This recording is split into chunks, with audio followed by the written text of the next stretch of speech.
creo que esta oportunidad de este libro es importante ponerlo, ojalá sea leído por mucha gente, ya que sigue siendo un tema pendiente, la participación. Sigue siendo un tema pendiente a nivel local, regional, a nivel de país. Así que contentos de poder tener esta instancia. Muchas gracias por venir, muchas gracias a los estudiantes y las estudiantes que llegaron acá con su profesor de la asistencia social del CFT de la Universidad Católica. Bueno, agradecemos a nuestros comentaristas. Le voy a pedir a Jaime Baza, conocido por todos ustedes, Adela también, profesora acá en la universidad, y Gonzalo, que es el autor. Primero le voy a pedir a Adela si puede comentar, ¿no?, el libro. Ella es doctora en sociología, es profesora ya de la Universidad Católica hace muchos años, profesora titular, se doctoró en Lovaina, así que tiene mucha experiencia en estos temas y mucho conocimiento, y yo creo que es un gran aporte, digamos, sus comentarios al libro. Adela.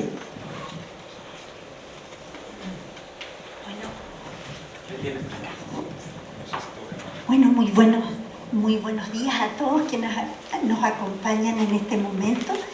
Yo tengo algunas líneas que me gustaría compartir con ustedes. Y antes que todo, agradecer especialmente a Jorge, que no sé dónde está ahora, Jorge Quesada, quien fue el que me invitó, y sobre todo por cómo a través de él nos encontramos con amigos comunes. Recordábamos a Leandro Sepúlveda, gran académico, ¿no?, antropólogo y amigo de las causas, ¿cierto?, de participación. Fue colega nuestro en la Universidad Católica y sostenemos, por supuesto, una amistad. También un reconocimiento a Jorge, porque justamente al preparar estas palabras recordaba, ¿cierto?, su paso por tanta organización que tuvo y por lo que significó en una época, década del 90, su trabajo en el FOSI, que animó y motivó a muchas formas de organización y participación ciudadana. Así que, de alguna manera, esas son mis primeras palabras de reconocimiento. Bueno, en lo que nos convoca, ¿no?, me gustaría disponernos a una lectura, ¿cierto? Algunos ya lo hicieron, pero los que tuvimos la posibilidad de hacerlo previamente, es un objeto y un sujeto de interés para nuestra vida en común, relevar eso, que más que una cantidad de datos, acá lo que se plantean son preguntas sugerentes. Y bueno, además esto está en un tiempo muy convulsionado, para algunos con mucha incertidumbre, pero lo que sí de alguna manera nos desafía a eso, ¿no? Más que interpretar el texto de Gonzalo, porque tenemos la suerte de tenerlo acá y él lo va a hacer magníficamente, a mí me gustaría compartir cuestiones que tienen que ver con lo que me sugirió el texto. Son dos aspectos y después voy cerrando. Uno es que Gonzalo nos invita a hacer un trabajo de reconstrucción memorística, ¿no? Todos los que de alguna manera nos vinculamos a los procesos de construcción de memoria, tanto la social, la política, como la emblemática, podemos imaginar, ¿no?, que el proceso constituyente, por distintos motivos, ha intentado ser distorsionado.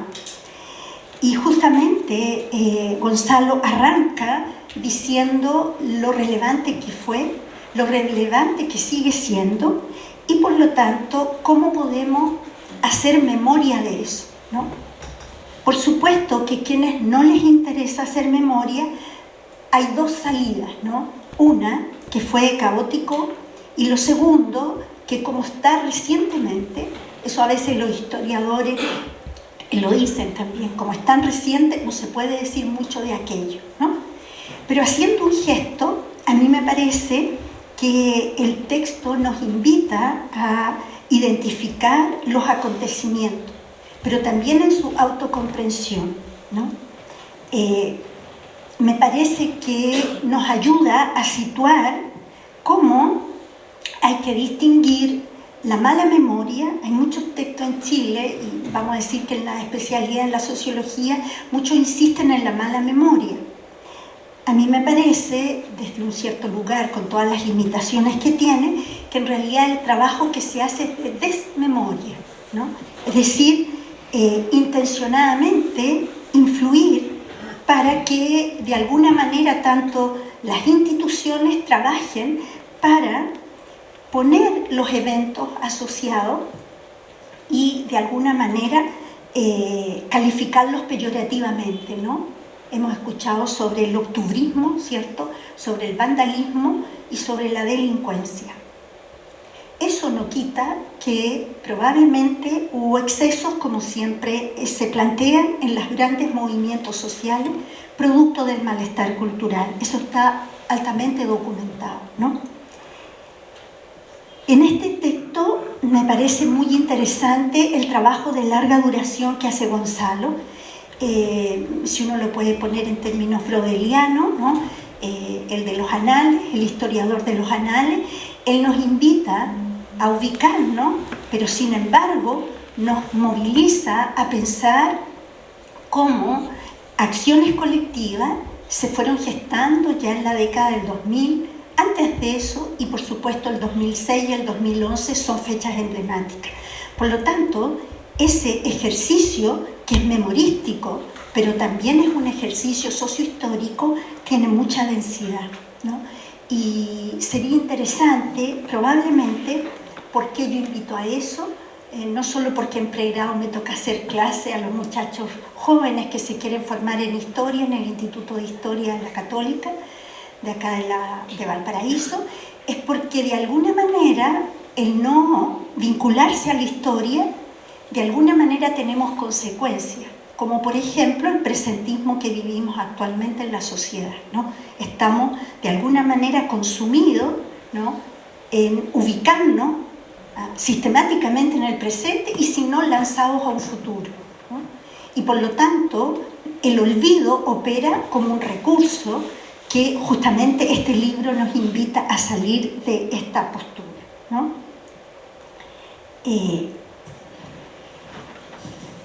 Me he saltado algunas cosas porque es distinto leerlas y yo sé que la idea es comunicarnos cara a cara, ¿no?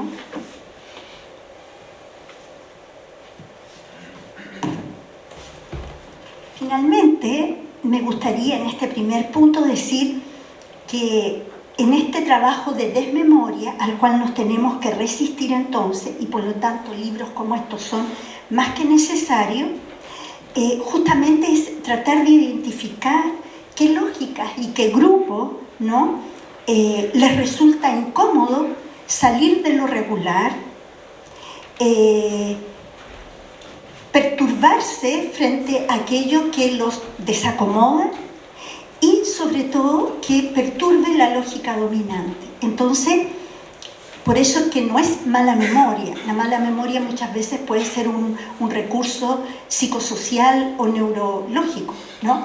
Acá lo que estamos enfrentando es una forma, ¿no?, en la cual los medios de comunicación también puestos en aquello ayudan a estas formas de evitar conectarnos al pasado, y eso evidentemente es justamente perder valía la historia, ¿no? Quisiera decir algo en una parte sobre el trabajo de datos secundarios. Gonzalo invita a revisar datos secundarios. Hay una cantidad de tablas que justamente lo distinto a los libros habituales, que en general pueden ser a veces un tanto perturbador a la lectura. Las tablas que entrega Gonzalo en su análisis es porque van densas, es decir, porque entrega formas muy documentadas sobre las formas de participación y cómo se fue estructurando en ese periodo previo, ¿no?, mismo desde octubre, pero luego lo que significó la preparatoria, ¿cierto?, a este proceso, ¿cierto?, constituyente, ¿no? Un segundo elemento que me gustaría a mí plantear es que cuando el texto nos invita a mirar, y bueno, evidentemente que nosotros, aquí hay de todas las edades y por supuesto los más jóvenes, pero seguro que les rozó también aquello. La importancia y significado que tuvo, o la influencia o la no influencia de los movimientos sociales. Gonzalo pone un punto ahí muy interesante sobre cuáles fueron, ¿cierto?, las demandas que se vehicularon, ¿no? Y nosotros recordamos que los movimientos sociales o las expresiones de movimientos sociales vehicularon probablemente cuestiones básicas del desarrollo de nosotros como individuos, pero también como colectivo, como sociedad. Mujeres, jóvenes, niños, grupos de adultos o personas grandes, ¿no? Para no poner tanto tercera, cuarta edad, ¿no? A lo mejor estoy pensando en mí misma, entonces por eso lo digo, pero de alguna manera nosotros fuimos actores y sujetos, ¿no?, que estaban reivindicando en el espacio colectivo una posibilidad de redireccionar la forma como se ha ido dibujando nuestra sociedad, ¿no? ¿Qué duda cabe que los movimientos sociales tienen como motivación principal mover los cercos, tener desborde? Y cuando digo eso estoy usando un concepto muy interesante que es simeliano, que dice, o sea, es la posibilidad de hacer esa forma de deconstrucción de aquellos límites que se han impuesto a nosotros o que nosotros mismos fuimos autoimponiéndonos. Probablemente, y ahí yo tomo unas preocupaciones y unas preguntas que hace Gonzalo, que seguro ustedes la van a decodificar de otra manera. Hay dos cosas sobre los movimientos sociales que a lo mejor en nuestro entusiasmo, en nuestras ganas de que nuestra sociedad sea diferente, ¿no?, que podamos derrotar todas las formas de exclusión y de segmentación, sí hay algo que, aunque no nos guste, los movimientos sociales en las últimas décadas, ¿no?, y podemos tomar, ¿cierto?, el auge que tuvieron la acción colectiva de los movimientos sociales en Chile para derrotar la dictadura civil-militar, han hecho transición como hemos hecho todos nosotros, ¿no? ¿Qué quiero decir con eso? Es decir, que los movimientos sociales en una parte se expresaron, ¿no?, categorialmente más de clase, es decir, con intereses de clase, con el fin de disputar la orientación cultural dominante, sea la económica, la política, la propiamente cultural y la social. Eso es como lo clásico de los movimientos sociales, ¿no? Pero sin embargo, la sociedad nuestra ha sufrido grandes cambios, el modelo neoliberal ha hecho lo suyo y también la dimensión política ha contribuido. Y por lo tanto, los movimientos sociales hoy día pueden gustarnos o no, o podemos ver los efectos perversos o no. Los movimientos sociales tienden a ser hoy día, como se denomina, más de carácter expresivo, ¿no? Es decir, que están mucho más arraigados a la construcción de identidades, ¿no? Identidades que en alguna parte tienen, por supuesto, todo el derecho a expresarse como tal. No obstante, como toda acción social, tanto a nivel macro como microsocial, tiene efectos que no queremos. A algunos no les gusta decir efectos perversos, pero clásicamente es así, teóricamente. Y por lo tanto, muchos de los movimientos sociales, al haberse replegado en formas identitarias, generaron también formas de opacamiento de lo colectivo, ¿no? Aunque nosotros no lo queramos ver, aunque nos afecte eso, ¿no? Es decir, que hay una paradoja, pero las paradojas hay que enfrentarlas o a las contradicciones. Es decir, que aunque existan muchas afirmaciones, aparentes movimientos sociales identitarios, esos movimientos potencialmente, si no ponemos alerta, se pueden volver muy individualistas, ¿no?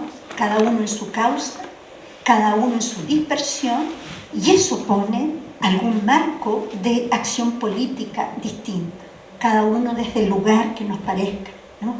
Por lo tanto, me parece muy interesante hacernos esas preguntas, porque a veces el entusiasmo inusitado que tenemos para los procesos de cambio puede ser que no advirtamos estos pequeños detalles de estas acciones colectivas. Y a veces entonces uno se pregunta si serán acciones colectivas más que movimientos sociales, lo cual ya tiene un valor.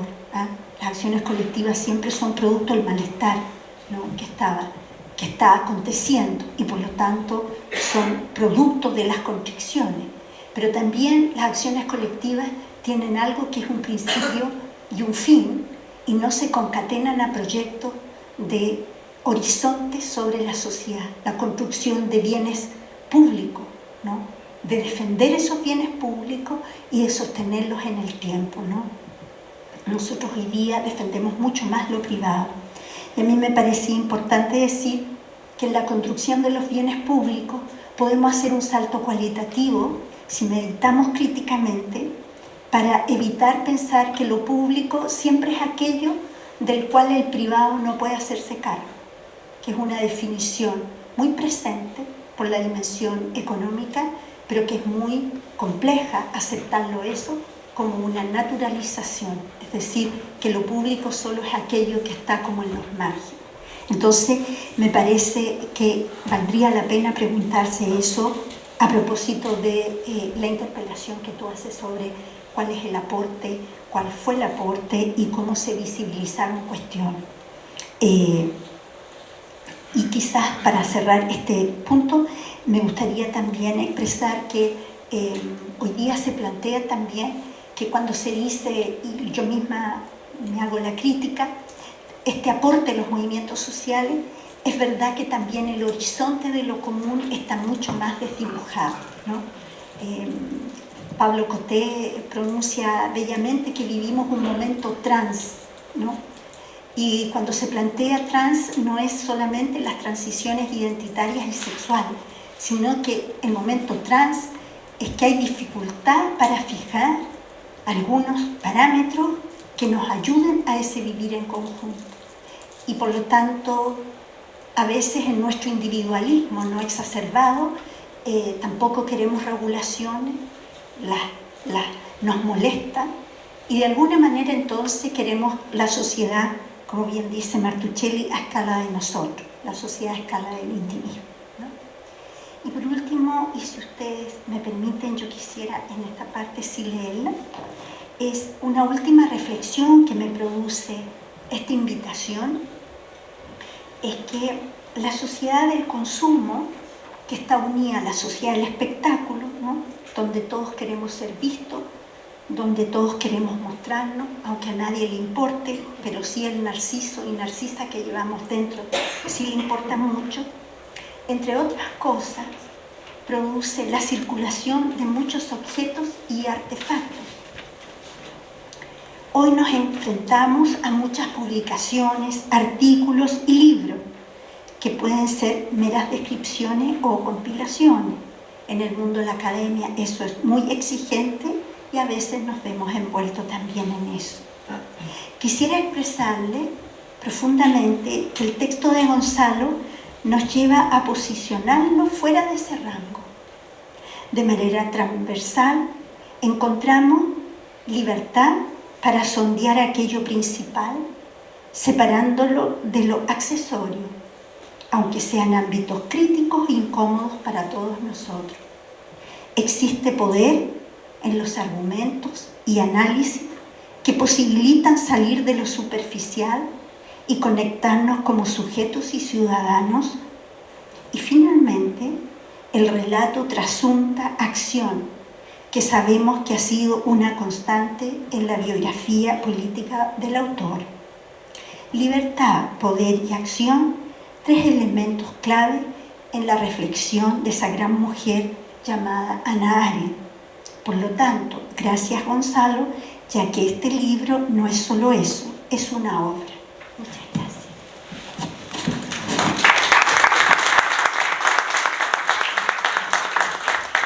Muchas gracias, Adela. Bueno, ahora los dejo con Jaime Baza. Él es abogado constitucionalista, conocido por todos ustedes, supongo porque es vicepresidente de la convención, así que sin más preámbulos lo dejo con Jaime.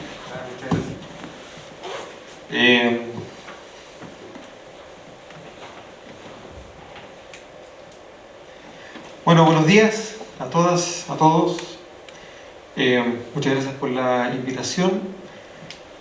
Pero sobre todo muchas gracias por escribir el libro. Yo creo que,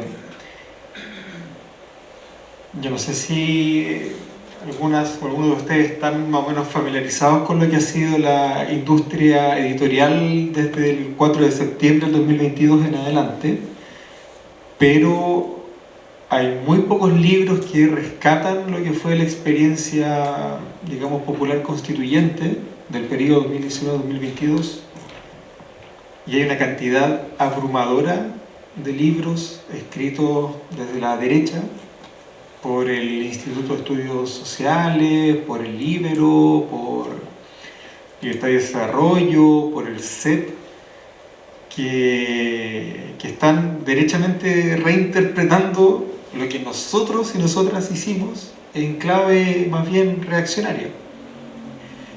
Y libros, entre comillas, escritos desde la experiencia de quienes participamos, de quienes protagonizaron los procesos de cambio social que trataron de cuajar en este periodo, son muy pocos. Eso demuestra, por un lado, no solo la evidente disparidad de recursos económicos que hay detrás de la producción editorial, sino que también demuestra que hay un sector de la sociedad chilena que opera desde su posición hegemónica, desde su posición dominante, y opera a sus anchas, y hay otros que estamos tratando de, no sé, resistir, de marcar presencia. Y claro, por eso libros como este, que además tratan de rescatar una dimensión bien particular de los procesos políticos y los procesos democráticos que se levanta como una alternativa a la democracia tradicional que hemos conocido, sobre todo desde el 90 en adelante, tiene muchas dificultades para aparecer y para circular. LOM, yo creo que ha hecho un trabajo súper importante de rescate de lo que fue ese proceso. LOM sigue vendiendo, por ejemplo, la propuesta de nueva constitución que formuló la Convención Constitucional, todavía está ahí en las vitrinas de la editorial en Santiago, en Conchitoro, pero los libros, entre comillas, escritos desde la experiencia constituyente han sido muy pocos, y ha costado sacarlos.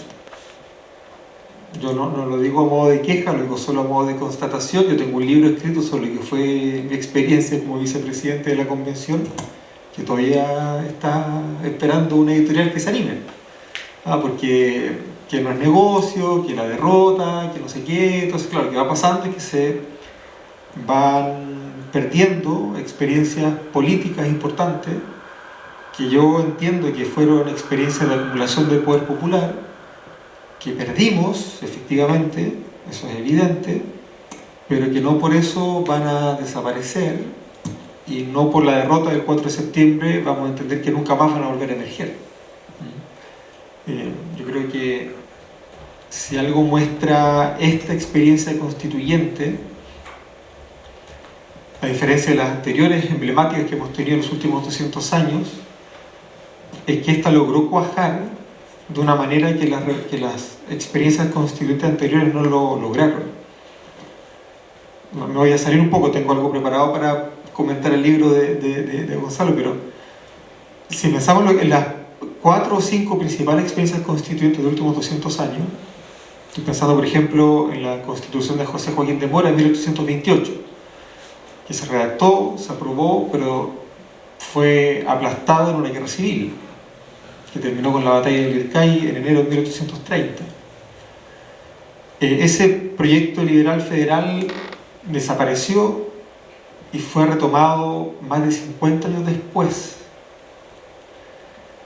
Está la experiencia constituyente de Pedro León Gallo de 1851 durante el gobierno de Manuel Montt, que también fue aplastado duramente. Está la constituyente chica de 1925, que Arturo Alessandri gambeteó de una manera muy poco democrática, y que curiosamente el presidente Lagos ocupó ese ejemplo para decirle a Gabriel Boric qué es lo que tenía que hacer después del plebiscito en 2022.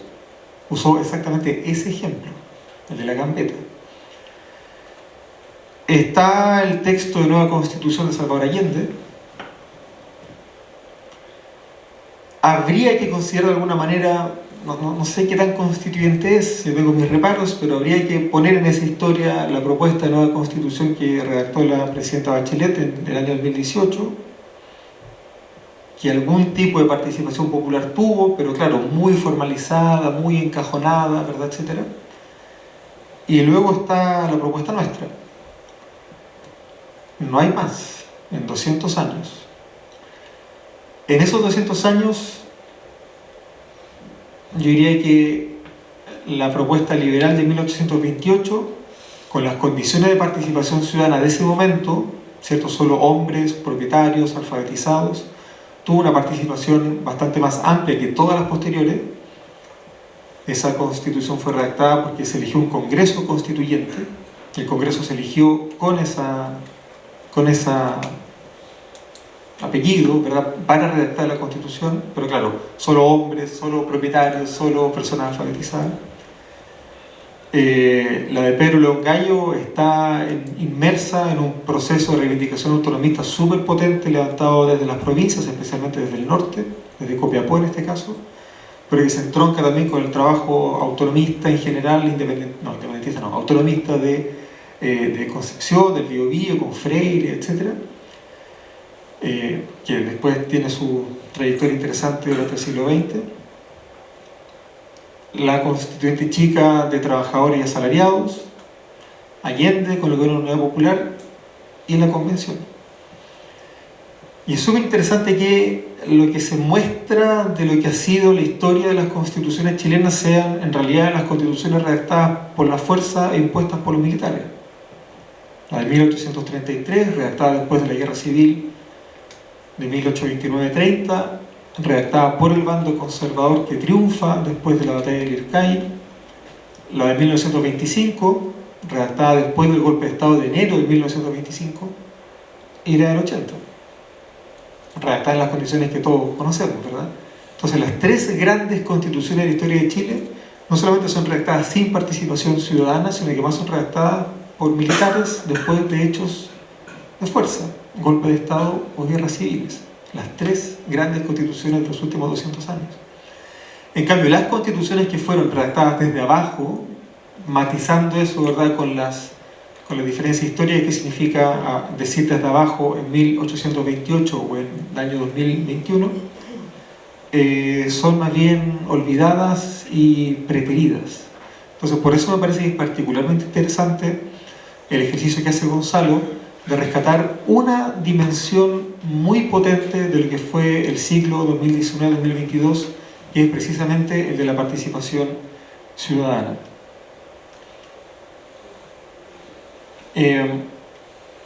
¿Por qué? Porque el libro de Gonzalo da cuenta, creo yo, de dos elementos que son muy centrales y que podrían ser también muy característicos del ciclo político que estamos viviendo. En primer lugar, la horadación evidente de la legitimidad de las instituciones de representación popular. Este es un fenómeno que se viene desarrollando y arrastrando hace mucho rato, hace décadas, y claro, estamos viendo ahora el hedor que genera la putrefacción de nuestras instituciones, con los casos de corrupción, con la acusación de violación del subsecretario del Interior, ¿verdad?, y una serie de otros elementos que dan cuenta de cómo el poder ha desbordado completamente aquellos instrumentos que estaban destinados a contenerlo. Y eso se explica en parte por el desahucio de la Constitución vigente, pero se explica también por el debilitamiento de las instituciones de representación popular, que ya no sirven al interés general, sino que sirven a intereses particulares, intereses privados. Y el segundo gran elemento que está emergiendo, que todavía no termina de cuajar, que estamos, creo yo, en un ciclo de reflujo, participación ciudadana. Una de las características que tuvo la revuelta de octubre en adelante es que hubo una serie de formas de organización social que fueron espontáneas, fueron masivas y espontáneas. Hay muchas razones que podrían explicar eso. La espera permanente por espacio de participación, la espera permanente por una transición a la democracia que no termina de terminar, la represión, ¿verdad?, militar desde el 19 de octubre en adelante, ¿verdad?, con estado de excepción declarado por el presidente Piñera. Pueden haber varias razones, pero lo cierto es que desde ese momento en adelante se empieza a gestar una forma de organización social distinta que no habíamos visto antes. Y claro, durante el proceso constituyente de Bachelet hubo cabildos, pero fueron cabildos muy reglados, con especificaciones, con preguntas, con un diseño piramidal que obligaba a responder cierto tipo de preguntas de cierta manera para que después pudieran ser abordadas en la etapa superior, ¿verdad?, etcétera, etcétera.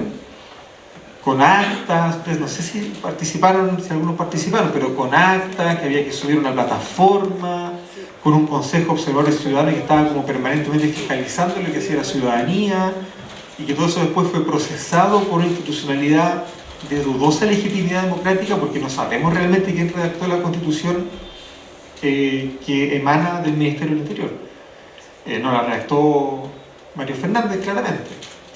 Algún asesor, algún ayudante, bueno, en fin, pero no sabemos cómo ese camino llegó desde los cabildos hacia el texto.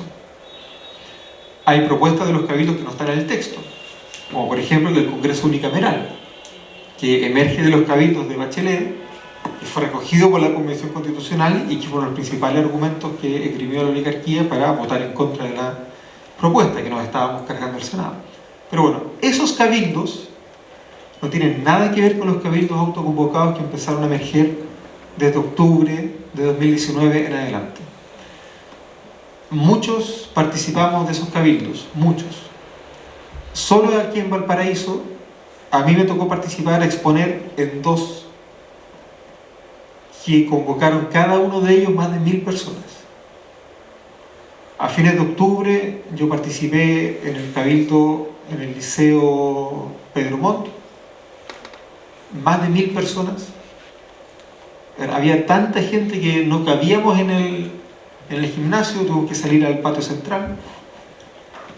Y 2 días después de eso, los primeros días de noviembre, el 2 de noviembre del 2019, se organizó un cabildo en la Universidad de Valparaíso, en la FACSO, en la Facultad de Ciencias Sociales, que llegó tanta gente que tuvimos que ir abriendo la sala de al lado, y la de al lado, y la de al lado, y la de al lado. El cabildo estaba convocado para participar en el auditorio, y llegó tanta gente que se rebalsó, se desbordó el auditorio, y tuvieron que abrir 7 salas, más de 1000 personas, 2 o 3 días después del cabildo en Pedro Montt. Esa dinámica de organización social no la habíamos visto nunca. Una forma de organización autoconvocada, popular, sin liderazgos, sin pautas, sin observadores, sin fiscalizaciones, sino que efectivamente desde abajo. Y ahí la demanda constituyente empieza a emerger también como una demanda social, ¿cierto?, que cuaja de alguna manera distintas demandas sociales que se venían efectivamente levantando en las décadas anteriores y que venían postergándose de distintas maneras. Esto llega a la Convención Constitucional y está, creo yo, bien recogido en el texto de Gonzalo. Esto llega a la Convención Constitucional. La Convención hizo muchas cosas, no solamente redactó una constitución y logró sobrevivir. Esto lo digo medio en broma, medio en serio, pero no hay ningún muerto, no hay ningún desaparecido de la experiencia constituyente. No podemos decir lo mismo de las experiencias constituyentes anteriores, no es menor. Y decía que la Convención hizo varias cosas, no solamente redactar una constitución. La Convención redactó, si no me equivoco, unos 7 reglamentos distintos. reglamento interno, reglamento de ética, bueno, en fin. Y entre los reglamentos que redactó un reglamento de participación indígena y un reglamento de participación popular. Ese documento, que es una norma, claro, no es obligatorio, pero es un texto normativo, debe ser el ensayo jurídico para diseñar un mecanismo de participación popular más osado y ambicioso de la historia de Chile. Está, creo yo, mucho más allá en términos de mecanismos, de confianza en la participación popular, de complemento en los diseños institucionales que la ley 20.500. Mucho más allá. Incorpora una serie de mecanismos que nosotros utilizamos en el diseño del texto constitucional y que dan cuenta de que efectivamente desde abajo se pueden pensar alternativas de democratización de nuestras instituciones distintas a la, entre comillas, mera representación electoral. Entre esos mecanismos, cabildos ciudadanos, iniciativas populares de norma, consultas digitales, plataformas ciudadanas y, por cierto, las audiencias públicas, dejaron en evidencia durante el trabajo de la Convención Constitucional que eso es una forma de participación que puede ser un buen complemento a la representación. Ahora, yo igual aquí quiero anotar ciertos matices. No anoté a qué hora empecé a hablar. No, tranquilo. ¿Sí? Perdón. Yo igual aquí quiero anotar ciertos matices porque yo creo que corremos permanentemente el riesgo de romantizar la participación. Y yo creo que es súper importante, sobre todo dado la experiencia de la derrota, ¿verdad?, que seamos capaces de identificar, por así decirlo, las escalas o los niveles en los cuales la participación ciudadana puede operar y puede surtir sus mejores efectos, y también deberíamos ser capaces de identificar los desafíos o las amenazas que la participación ciudadana tiene que enfrentar. Lo digo porque uno de los argumentos que la derecha más esgrimió durante el trabajo de la Convención Constitucional para desvirtuar los mecanismos de participación popular fue que la Convención no los consideró. Entonces había toda una discusión, una polémica bien artificial a mi juicio, sobre el porcentaje de iniciativas populares de norma que, habiendo llegado al umbral de las firmas, estaban presentes en el texto. Y efectivamente, si uno hace un ejercicio lineal, literal, el porcentaje es bajo, efectivamente. ¿Por qué? Y aquí está lo que yo creo que es súper importante y empecemos a procesar. Porque esos mecanismos de participación popular operaron como complemento a un espacio de deliberación política formado por representantes de la voluntad popular. No estábamos plebiscitando normas que iban a ser incorporadas directamente al texto. Estábamos generando insumos desde abajo para la deliberación de representantes que fueron elegidos y elegidas para ese trabajo. Entonces uno podría decir, oye, pero es que aquí hay una iniciativa popular de norma con 15.000 firmas, no sé, la de aborto, que no está en el texto. Aquí hay otra de 15.000 firmas de, no sé, legalización de la marihuana que no está en el texto. O aquí hay una de 15.000 firmas de con mi plata no, que no está en el texto. Y yo podría decir de vuelta ya, pero es que yo fui elegido con 45.000 votos. Y aquí hay otro con 100.000. Y más allá hay otro con 50.000 votos.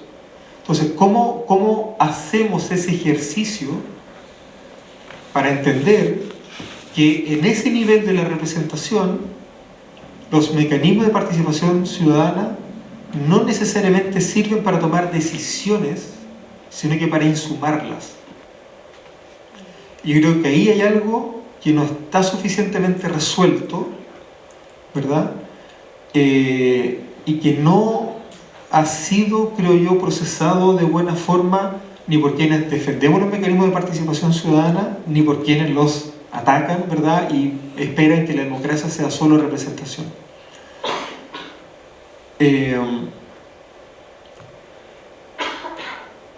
Y en segundo lugar, los desafíos, los otros problemas que tiene la representación. Esto los traje anotados para que no se me olvidaran. Primero, así como la representación, la participación también reproduce los sesgos que dan cuenta de nuestros límites culturales. Hay sesgos de clase, hay sesgos de género, hay sesgos de acceso a la tecnología, ¿verdad?, que generan que las posibilidades y que las condiciones materiales que todas y todos tenemos para participar efectivamente de los mecanismos de participación popular no estén distribuidos equitativamente en la sociedad.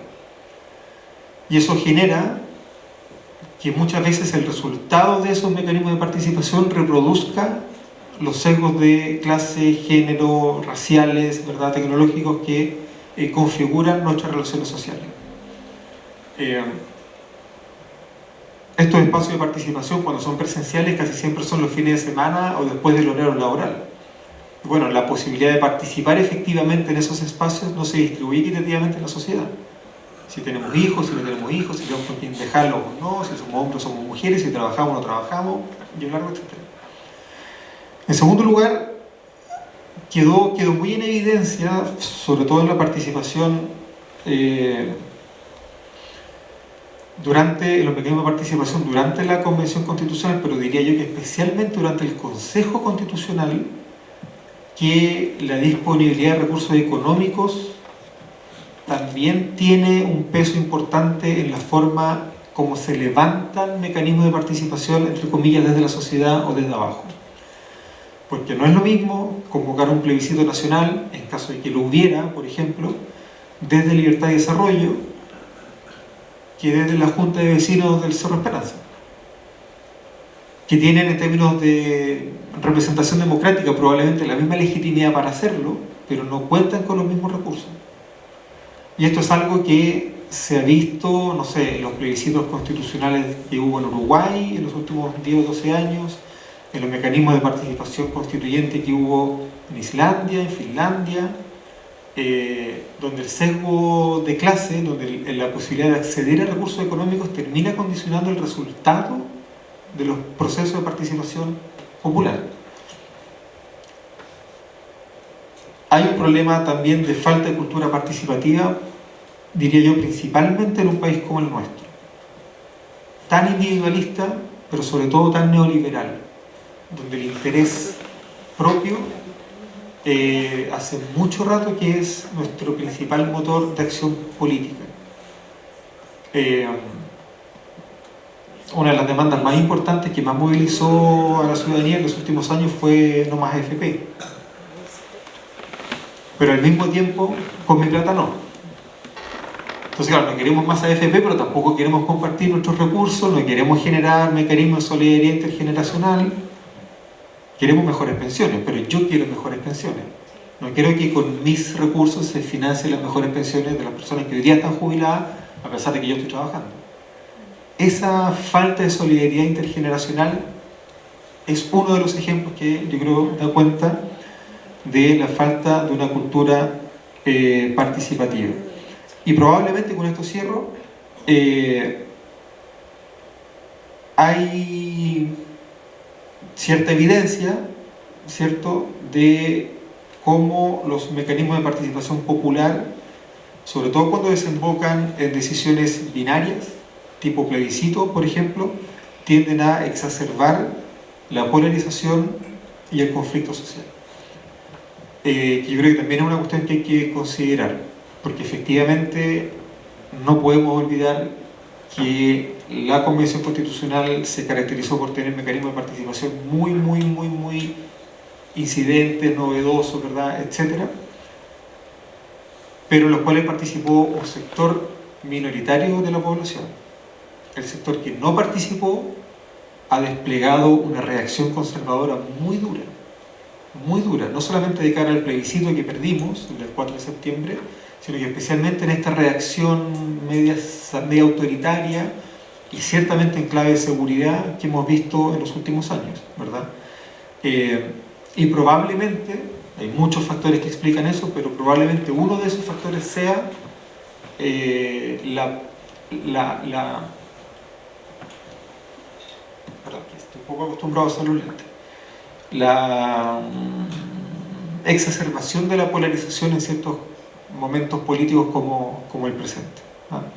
Bueno, nada, son algunas de las reflexiones que me motiva el libro de Gonzalo. Perdón si me extendí más de la cuenta, pero de verdad que no tomé el tiempo de cuando empecé a hablar, lo siento. Y cierro nuevamente agradeciendo a Gonzalo por haber escrito un libro como este. Yo creo que es muy importante que dejemos registro de lo que hicimos, ¿verdad? Invito muy animadamente a que lo leamos y a que aprendamos también de lo que ha sido nuestra experiencia histórica, porque las derrotas políticas son dolorosas, pero no son definitivas. No son definitivas. Y tarde o temprano, ese trabajo que se hizo va a volver a cobrar vigencia. Eso, muchas gracias.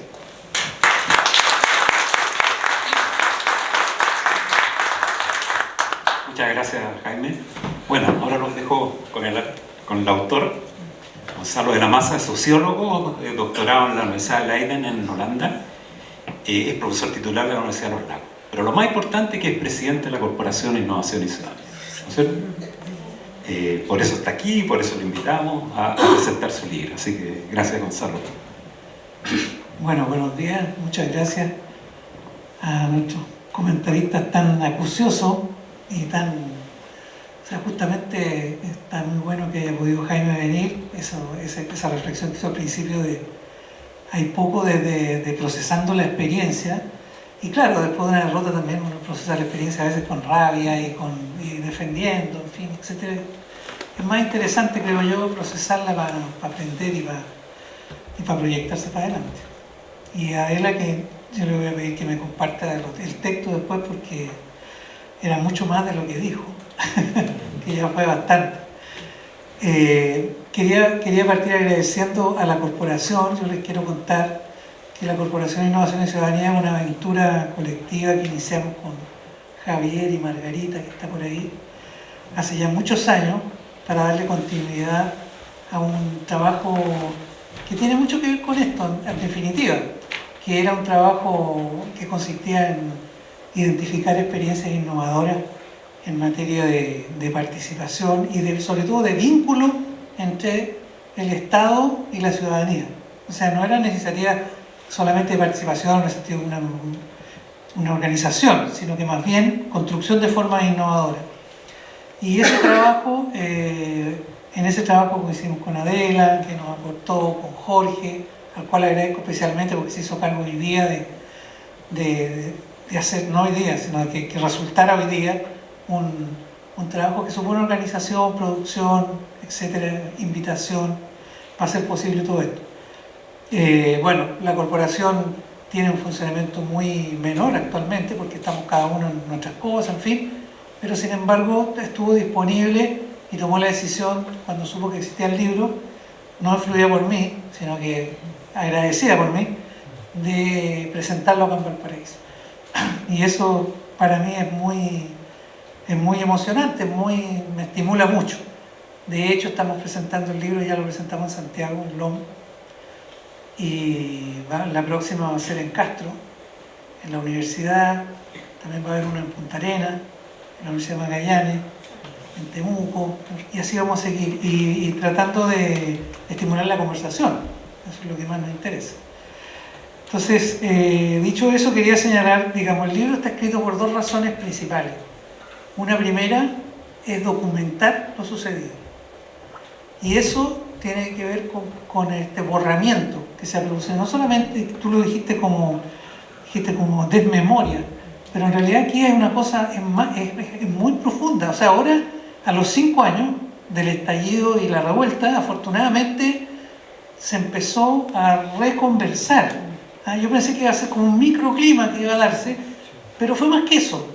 el CEP organizó un foro, unas actividades, la Católica el otro día me hizo llegar un mail donde, aparte de unas actividades, con los profesores de la Católica que han escrito sobre esto, reseñaba toda la aportación que sus profesores habían hecho a las distintas instancias, entre ellas haberse hecho cargo de la Secretaría de Participación Ciudadana del Consejo, junto con la Chile. Tenemos que hablar de Chile, en fin. Bueno, pero múltiples otras iniciativas. La Academia Humanismo Cristiano hizo un congreso muy grande, muy innovador, muy interesante, porque era no solamente de ponencia científica, sino que también manifestaciones artísticas. Una cosa, había mucha gente. Yo fui, había mucha gente. En fin. Entonces, y en la prensa también se empezó a discutir. El desbalance está, tal como dijo Jaime. Sabemos cuáles los medios a qué le dan prioridad, pero sin embargo pasamos del peor escenario, que es esto en realidad no existió, dio lo mismo, y si lo recordamos es porque una manga de delincuentes salió a quemar lugares, no saben por qué, qué pasó eso, y luego una manga de payasos, entre los que nos contamos, Jaime y yo, estuvimos trabajando. Entonces eso sí que es inaceptable. O sea, otra cosa distinta es que alguien diga, mira, se equivocaron, usted estuvo mal, señor Baza, o estuvo bien, o lo que sea, o la participación funcionó o no funcionó. Pero tal como hizo el recorrido Jaime, o sea, la releva como un intento frustrado, pero no el primer intento frustrado, en primer lugar. Y en segundo lugar, es un intento genuino, masivo, etc. Entonces, lo primero, bueno, llega a tal punto esto, de que el sitio convención.cl, chileconvención.cl, que alojaba toda la documentación de todas las actas. La convención fue uno de los actos de transparencia más absolutos que yo he visto como proceso institucional. Una especie de prurito por la transparencia, que por supuesto eso dio mucho flanco, porque después se podía criticar que un señor había hecho algo inadecuado, o una señora, ¿no? Y eso parecía, en este mundo que reflexionó Adela, en este mundo del espectáculo, eso a veces queda más porque da risa, porque da rabia, porque, bueno, es como ver el Congreso, ¿no? O sea, lo que pasa es que nadie mira las sesiones del Congreso, pero ahí están y por algo tienen el desprestigio que tienen. O sea, tampoco es exclusivo que hayan habido cosas así, pero lo que quiero decir, hubo mucha transparencia en su momento y esa información completa no está hoy día disponible para la ciudadanía en el internet, que es donde consultar. A mí me han preguntado profesores de fuera, bueno, quiero trabajar el tema, trabaja en temas específicos, quiero ver qué se discutió, cómo se discutió. No está. Y entre eso no está el proceso participativo. Entonces, el resultado es una cosa, pero lo que a mí me angustia es que se borre un proceso que involucró, yo estimo, por lo menos en el momento de la convención me refiero, no antes, pero en el momento de la convención por lo menos 1,5 millones de personas. O sea, nunca ha habido un proceso institucional de esa envergadura, con ese nivel de, hablando de la Constitución, o sea, una cosa que le interesa a algunos abogados. O sea, entonces por esas razones que el libro tiene tantas tablas. Si lo tuviésemos disponible, no sería necesario tener todo esto. Y en el fondo hay una parte que es como una forma de informe, o sea, un informe que no se entregó a la convención, pero ese informe no se publicó, es un informe con 35 anexos, eso es lo que es el informe. Bueno, acá traté de hacer un capítulo largo y tedioso, que cuántas audiencias, que en qué comisiones la audiencia, que cuántas, en fin, ¿no? ¿Qué temas, cuántos cabildos se hicieron en el primer momento y después, etcétera? Bueno, pero eso, tedioso o no, por lo menos ahí está en el libro. Yo he estado conversando con la gente de la Biblioteca del Congreso, que sí tienen un sitio. Esto institucionalmente pasó a manos del Archivo Nacional, así está establecido. Bueno, yo creo que hay una presión que falta, Jaime, te lo digo a ti porque creo que, digamos, porque tuviste que ir con la convención desapareció, terminó, digamos, por lo tanto no compromete a nadie, pero el Archivo Nacional debiera tener un sitio accesible a todo el mundo con ese material, porque es mínimo consistencia con lo que el proceso fue. Contrastemos eso con lo que pasa con el Consejo Constitucional, que como lo hizo la Universidad de Chile y la Católica, y lo hicieron con una cantidad que yo calculo unas 10 veces más recursos, en términos de personas y en términos de recursos financieros, bueno, entren y van a encontrar todo, como corresponde. Así tiene que ser. Pero resulta que tenemos eso solo para ese proceso, que fue una cantidad de gente, la quinta parte, o menos. No es culpa del Consejo tampoco, si así era la situación, pero quiero decir, un trabajo muy bien hecho en términos de participación, pero ya en un contexto que no daba para más. Y bueno, yo digo, como precisamente comparto plenamente esto de que las derrotas existen, hay que asumirlas, pero no son definitivas. Por lo tanto, es indispensable que la sociedad chilena pueda, en su momento, cuando corresponda, o hoy día, a partir de su necesidad de revisar las cosas que pasaron, pueda consultarlo.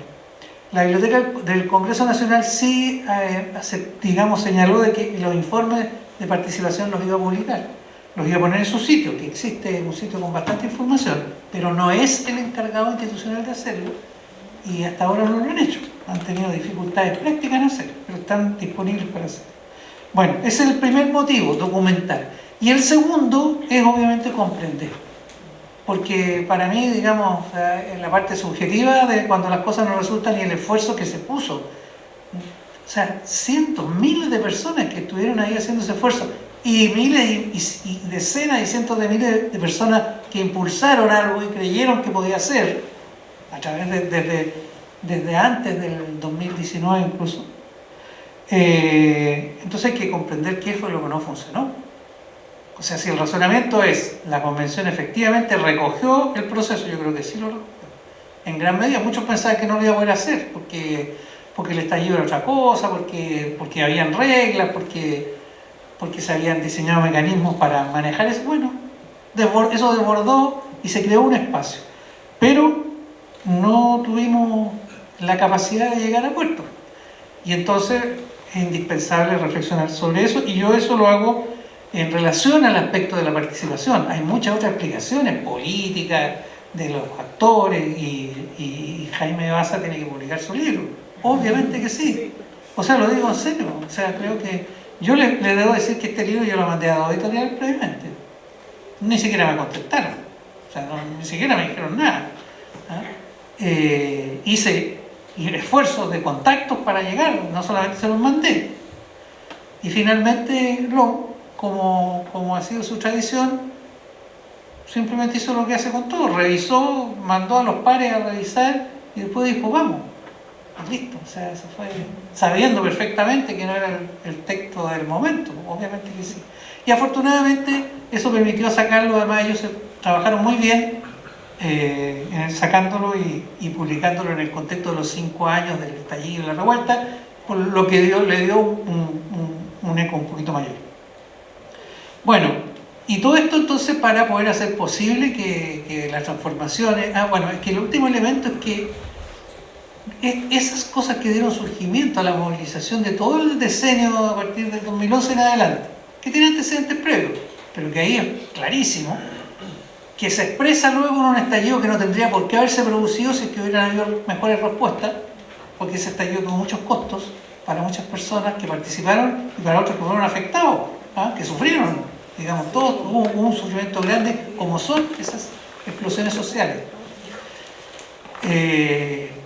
Bueno, todo lo que vino ahí y lo que luego fue la convención, etcétera, todo el trabajo que se ha hecho en estos últimos años, mucha gente comprometida, no ha sido acogido hasta el momento. No hay ninguno de esos problemas que uno puede decir, pucha, no logramos 60, pero hay 40 que ya están. O sea, no tenemos reforma de pensiones, no tenemos reforma de la salud, no tenemos, digamos, ¿para qué decir en participación? Estamos pegados en la 20.500 del 2011. O sea, digamos, el tema del agua, un tema importantísimo que surgió en la convención, etcétera, que surgió en los temas ambientales, en fin. Y no me quiero pronunciar si en este caso, decir que ese texto era lo solucionado o no, pero lo concreto es que después de todo ese esfuerzo, tenemos una situación en la cual no está resuelta y por lo tanto sigue vigente, aunque hoy día solo hablemos de delincuencia y corrupción. Son temas importantísimos, ¿eh? Yo no estoy diciendo nada de eso. Solo que o sea, eso es una agenda que se agrega a esta otra que ya existía, existe y sigue existiendo. O sea, no. Entonces, por eso es que es tan grave no verlo. Porque uno puede decir, no, que esta gente, si no me vengáis a hablar de la convención, hicieron todo. Perfecto, hicieron todo mal. ¿Y quién lo hizo bien? ¿Quién lo ha hecho bien? O sea, ¿cuál es la otra alternativa que funcionó? Pensemos en el Consejo Constitucional. El Consejo Constitucional fue elegido con voto obligatorio, al igual como el plebiscito de salida, a diferencia de la convención, que la eligió la mitad de los que iban a votar después, 43% de participación. Eso fue. El plebiscito inicial fue mayor, pero la elección no fue tanto, 43%. Padrón indígena, bajísima participación. Bueno, o sea, datos concretos. Y luego se tuvieron que enfrentar a una votación del 80 y tanto por ciento, que nunca lograron los representantes, en mi opinión, dimensionar realmente. Y era muy difícil que lo hicieran. O sea, a mí me eligieron, si esta asamblea me elige, es muy difícil que yo vaya a preguntarles después a los de afuera. O sea, este es mi grupo. Yo estoy hablando porque conversé con los convencionales. Sentían que se debían a los que nos habían elegido, lo cual es propio de la representación. Bueno, hay más que decir sobre eso. Pero bueno, el Consejo Constitucional, en cambio, entró con un texto prehecho. O sea, ya tenía la mitad del trabajo hecho, consensual.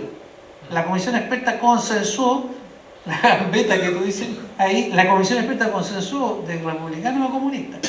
Recibió el texto. En la elección hubo un predominio sin digamos, contrapeso del Partido Republicano. Un partido. En la convención no dominaba ningún partido. Es decir, o sea, había una mayoría en un sentido de búsqueda, pero no había ningún partido, ninguna conducción. Es uno de los problemas, ¿no?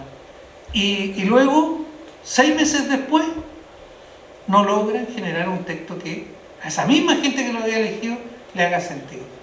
Ahora, claro, yo no he leído ninguna columna, ningún análisis que diga, que compare las dos cosas y diga, oye, el Consejo en realidad las tenía todas y lo hizo peor. Porque esa es la verdad. Tenía todos los recursos, no tenía la prensa en contra. Todos decían, nadie andaba escarbando si alguien llegó mal vestido, no, nada. Todo bien, estábamos todos igual. Unos medio deprimidos, otros entusiasmados, otros indiferentes, pero lo concreto es eso. O sea, entonces, bueno, quiero decir, como no está resuelto, entonces hay que pensar cómo se hace mejor. Así de simple. ¿Sí? Hoy día, por supuesto, nadie va a pensar en esto, pero como los problemas están ahí, hay que buscarle otra salida. Una de ellas, por ejemplo, la reforma de la ley de participación, obviamente. Eso es una línea perfectamente posible. Y para eso sirve la experiencia que se hizo. Entonces, al respecto, yo diría, primero, ¿cuál es la tesis del libro? La tesis del libro es que en esta relación entre participación y política, el problema lo estamos teniendo principalmente en la política, más que en la participación. O sea, si yo tengo que decir por qué fracasó, no fue por falta de participación, ni tampoco porque los representantes se llevaron la pelota para la casa y hicieron lo que quisieron, que es como el alegato clásico, ¿no es cierto? Que uno dice, no, vienen para acá, se eligen y después ni se acuerdan, hacen lo que quieren, se arreglan entre ellos, etc. Toda esa crítica, ¿no? Acá no, acá, y eso el libro lo muestra con datos. O sea, hay un largo análisis de las iniciativas populares para ver cómo, a pesar de que no tenían, son iniciativas populares débiles. Las débiles son aquellas que llegan al representante y el representante si quiere las toma y si no quiere no. O sea, las tiene que tomar, las tiene que analizar, pero no está obligado a hacer mayormente nada con eso. Las fuertes, que se hacen con los parlamentos, es que se presenta, y si el Parlamento no es capaz de presentar una propuesta que sea acogida por la coalición que presentó la iniciativa, se va a un referéndum. O sea, hay la posibilidad de tomar acuerdos, pero si no hay, esa es una iniciativa fuerte. Estas eran débiles. Aún así, siendo débiles, en comparación entre lo que hizo la Convención y lo que hizo el Consejo, lejos la Convención recogió un proceso además mucho más masivo. Por lo tanto, no ese es el problema. Entonces, ¿dónde está? No es por falta de participación. Y eso, digamos, yo hago un recorrido que empieza prácticamente en el 2011 para decir, la participación bajo distintas formas fue creciendo y, sin embargo, la institucionalidad que tiene que... ¿Para qué una institucionalidad democrática? Bueno, para canalizar y darle forma y darle, digamos, camino y sentido y aglutinar aquellas cosas que están pasando en la sociedad. Eso, en vez de crecer, decreció. Primero porque el proceso constituyente intentado por la expresidenta Bachelet no fue ni siquiera discutido en el Parlamento y luego fue archivado, porque la convención no tuvo, y yo ahí sí me interesa el tema de los movimientos sociales, porque es con lo que yo trabajo, pero además porque fueron los que dominaron la convención. Bueno, no tuvimos la capacidad de sacar adelante la tarea, sí de hacer una constitución en el tiempo, etcétera, etcétera, pero no de lograr el objetivo final, que era que eso le hiciera sentido a las personas en el país. Y el Consejo Constitucional tampoco. Entonces, y ahora después de eso, porque todo esto es muy rápido, ¿eh? O sea, el Consejo Constitucional, el plebiscito último, fue en diciembre del 23, ¿eh? O sea, no ha pasado ni un año, ¿no? Y ya estamos en un completamente en un post. O sea, ahora estamos en el problema del gobierno, en el problema de que volvimos a la corrupción. O sea, el caso Hermosilla es como volver al 2015, al caso Penta. Es como, yo me siento como en el día de la marmota. O sea, todos los días estamos de nuevo, pero el problema es que entre medio han pasado muchas cosas. Entonces, necesitamos respuestas y tenemos que construirlas. Bueno, la tesis es que entonces el problema principal que tenemos, ya hemos aprendido harto sobre participación. Creo incluso que lo que hizo la Secretaría de Participación durante el Consejo Constitucional, que seleccionó de todos los mecanismos, seleccionó 4 nomás, no todos los otros. Y con eso hizo un trabajo muy sofisticado. Pero eso no se compadece con lo que la institucionalidad es capaz de hacer con eso. O sea, digamos, hoy día podemos hacer un trabajo, digamos, sabemos cómo se puede hacer, qué es lo que hay que hacer. Ese no es el problema. Incluso puede ser hasta un poco raro que haya, digamos, ese nivel de elaboración. Versus cuáles son las condiciones políticas para hacer que eso se transformara en, ya si la otra propuesta a lo mejor fue extrema, lo que sea, bueno, en otra, no importa. Eso no es el tema. O eso se discute en la poli, eso se discute entre todos. Y ahí es donde tenemos el problema fuerte. Y ese es algo que viene acompañando a Chile como un problema creciente desde hace por lo menos ya unos 15 años, digamos. Entonces, viene de antes, porque está implícito en el desarrollo que tuvo la transición y el modelo de gobernabilidad que se instaló. Pero se hizo más agudo cuando la sociedad empezó a expresarse y a demandar esos cambios. El último informe del desarrollo humano dice: los cambios siguen siendo demandados por la sociedad, o sea, están ahí, están como, no es que se diga, no, mejor volvamos para atrás, no es eso, estamos ahí en un interregno. Bueno, entonces el texto propone, lo último que voy a decir, el texto propone explicaciones complejas, en el sentido de que incorporan diversos elementos. No propone que haya... El problema es el que yo les digo, hay una disociación creciente y hay una deslegitimación creciente de la institucionalidad, la movilización y toda la ola creciente viene el reflujo y los problemas quedan todavía donde mismo. Bueno,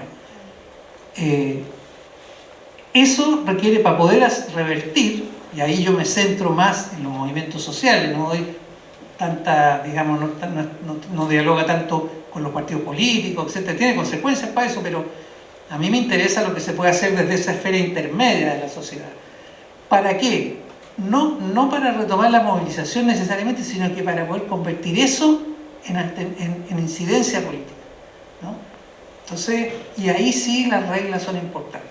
O sea, ahí lamentablemente, para que eso suceda, y por eso la política es importante, por eso es que hay un problema también ahí.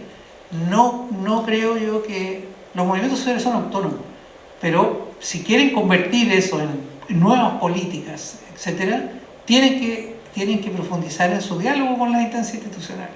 A diferencia de una tendencia que predomina de pronto más, que es como una cosa bueno, ya que la institucionalidad no nos tira bola, entonces lo que tenemos que hacer es olvidar eso y trabajar autónomamente, porque la soberanía popular se va a expresar aquí y el resto del mundo no nos interesa.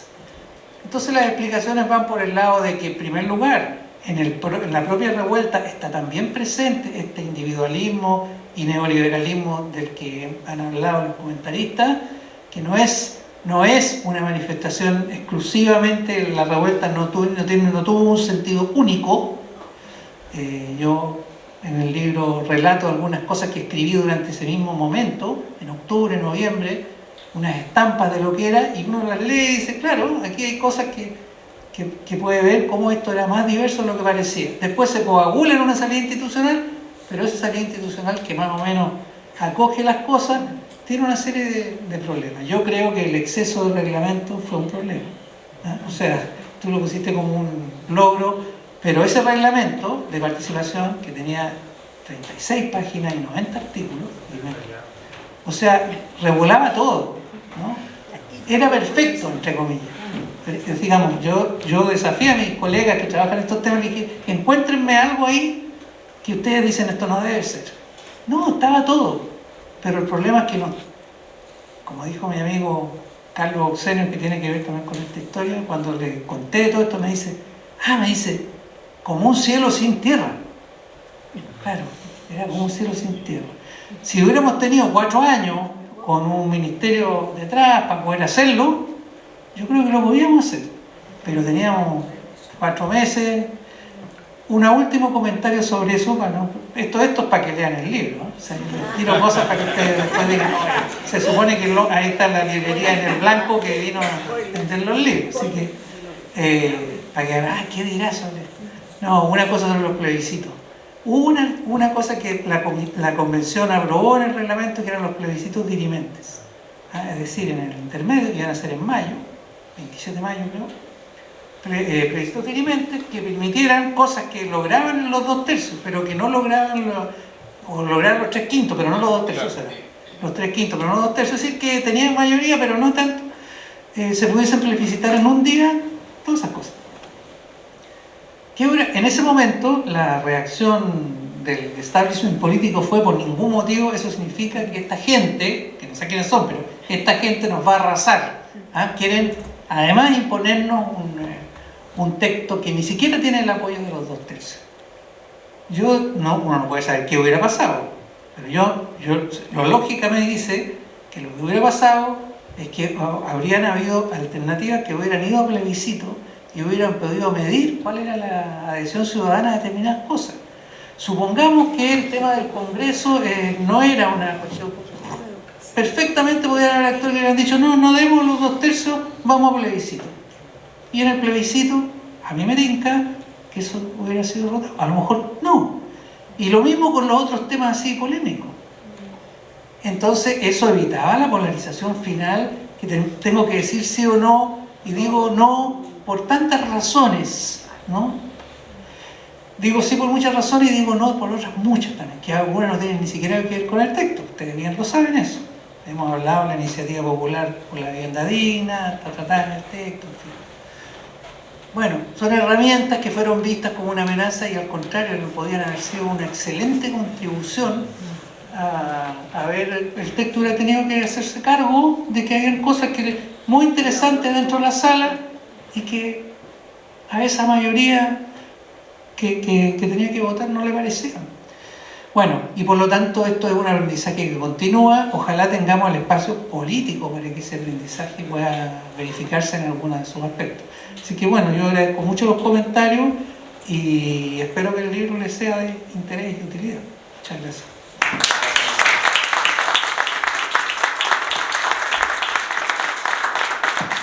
Bueno, tenemos un espacio para si alguien quiere hacer algún comentario, alguna consulta, por favor, siéntase libre.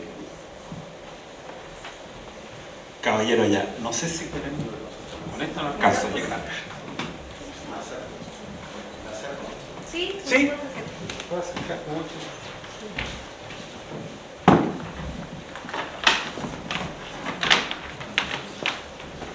Buenas tardes. Mi nombre es Víctor Enríquez, yo trabajo en la Comisión Chilena de Derechos Humanos de Viña del Mar. la cual está bastante interesada en estos aspectos. Primero, dar las gracias, porque yo creo que nosotros trabajamos por la memoria y la no repetición. Y uno de los factores fundamentales es tener algo empírico, como su estudio, el cual nos ayuda a trabajar por eso. Yo siento que hay dos aspectos, la verdad es que me atrasé un poco y yo pensé que era en otro lugar, que de repente nosotros hemos trabajado harto y hacemos capacitación en derecho humano. Y una cosa que hablar de derecho humano en este país significa un tilde político y muchas veces no lo tenemos incorporado como algo fundamental en nuestra vida. Y eso también tiene que ver con lo que usted planteó. Nosotros vivimos una dictadura, la cual estuvo bastantes años, y no solamente nos incorporó un modelo económico, también un modelo psicológico. Y uno de los factores fundamentales fue el negacionismo. Y eso lo vemos en la calle. Nosotros trabajamos por la Constitución, con la primera, y nos dimos cuenta que la gente tenía argumentos bastante simples, pero eran importantes, como de repente el derecho, querían quitarle la casa, querían quitarle...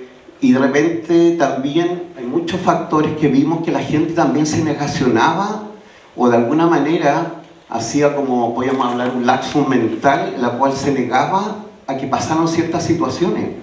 De hecho, nosotros dimos contacto a la comisión con una institución que se llama PRICE, no sé si la mayoría lo ubica. Y fíjate que esa gente, nosotros estamos haciendo en este momento un estudio para hacer un libro, y esa gente no quiere cosa económica, quiere que la gente valide su trabajo en el tiempo y lo que ellos sufrieron. Nosotros en Viña hicimos unas placas recordando un poco lo que tenía que ver con la memoria y la no repetición, y de repente había lugares donde, en especial en La Habana, era un lugar de tortura, y en este momento hay un edificio, y no lo dejaban colocar la placa, haciendo un recuadro para que la gente tuviera noción de lo que pasó en este país y no repetirla. Y ahí uno se da cuenta que la gente también le es más fácil no recordar cosas que empezar como a participar. De hecho, en este momento uno cuando va a las reuniones sociales o participativas se encuentra con la misma gente. De hecho, hasta los conocemos casi todos, participamos, ya saben tu nombre, pero la gente que tiene que participar, como usted habla de las bases, cuesta motivarlas. ¿Por qué? Porque en este negacionismo, y hay un trabajo bastante especial de la derecha, todos los líderes que de alguna manera tienen una influencia social como líder son invalidados. Si se dan cuenta, actualmente la televisión ha apuntado mucho. De hecho, subimos oficialmente que se contrató una empresa española para todo lo que era la publicidad del primer plebiscito. Entonces no fue porque sí, hubo un marketing estratégico. Entonces yo voy a la pregunta de cómo hacer para motivar, que yo creo que ya sé que la gente participe, yo sé que está participando, pero necesitamos esa gente que haga un voto a conciencia, que se preocupe por quién vota, no que la gente vea un cartel y muchas veces ahora vota por la persona, no por su trayectoria política, y para mí eso nos preocupa.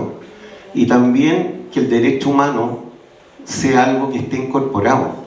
De hecho, nosotros hemos tratado de hacer capacitaciones y las estamos haciendo online, pero no tenemos el quórum que queríamos tener. Ojalá tuviéramos de escoger gente, pero de repente nos faltan, es decir, la cantidad que deberíamos hacer. Por lo tanto, yo creo que la clave es sitiar a los derechos humanos en el lugar que le corresponde. Muchas gracias. Gracias, Víctor. ¿Hay algo otro? Antes de darle la palabra a nuestros panelistas, ¿algún otro comentario, consulta? Yo creo que alcanza.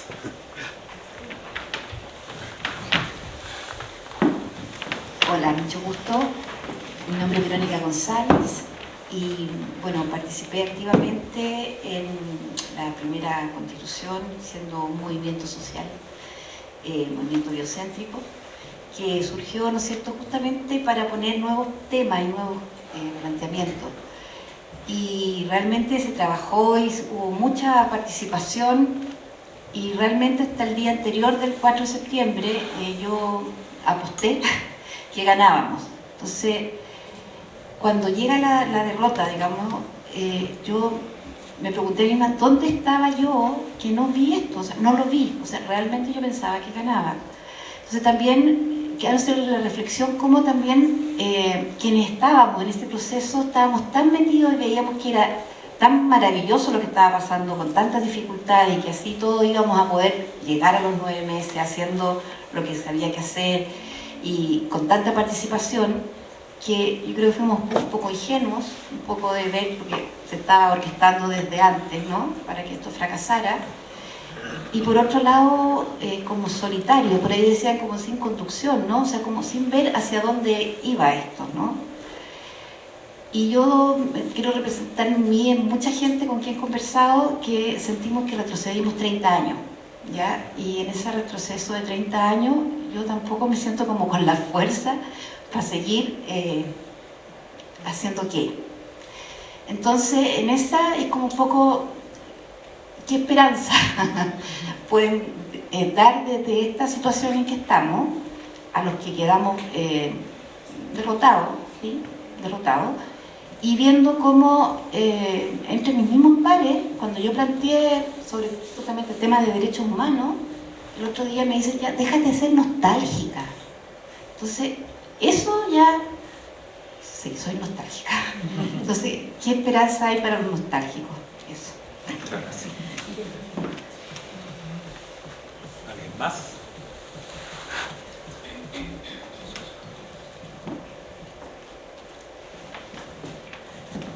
No sé, Jaime, Adela, Gonzalo, ¿quieren alguna reacción? Mira, yo creo que una cosa, dos cosas quiero decir. Una es que obviamente había, digamos, en el libro propone distintas explicaciones para lo que sucedió finalmente. Una ya la mencioné, que es el tema del universo electoral diferenciado. O sea, si tú sientes que todos estamos en esto y todos es la mitad de las personas, bueno, que esa fue la realidad, o sea, numéricamente. Y esas personas que se incorporaron a votar en razón del voto obligatorio, muy probablemente, bueno, claramente no se habían sentido convocadas a elegir convencional, no se habían sentido convocadas a votar en el plebiscito inicial, que para nosotros era tan importante, y ahí demostramos de que, en fin, que estábamos todos de acuerdo. Sí, claro, efectivamente hay un acuerdo muy grande, pero esas personas no se sintieron como por distintas razones a hacerse parte de ese proceso. Tengo que decidir, ¿esto está bien o está mal? No, se quedaron en la casa. Y muy probablemente tampoco participaron de las movilizaciones del 2011 en adelante.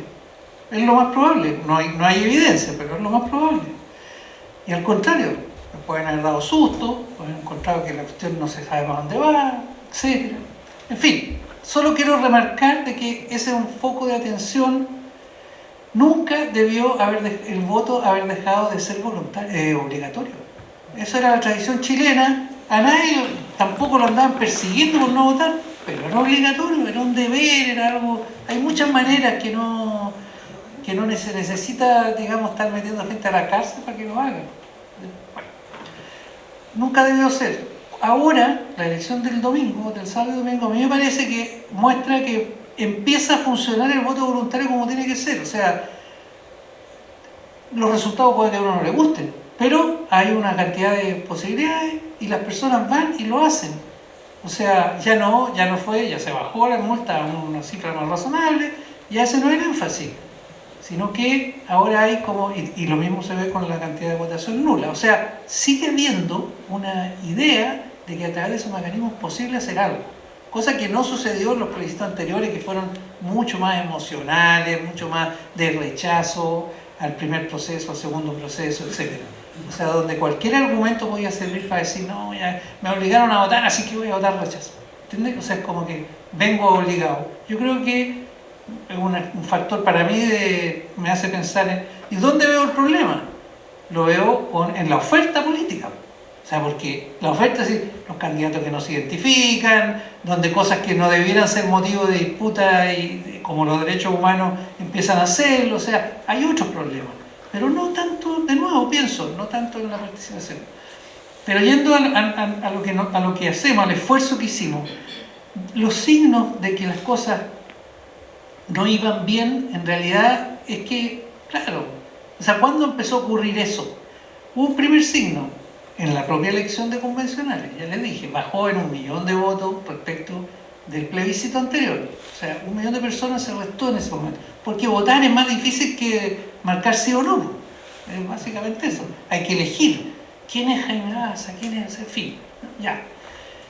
Eso es la primera. El padrón indígena, yo lo dije al pasar, que fue muy mal resuelto institucionalmente. Eso fue lo último que se hizo, no se hizo bien, etc.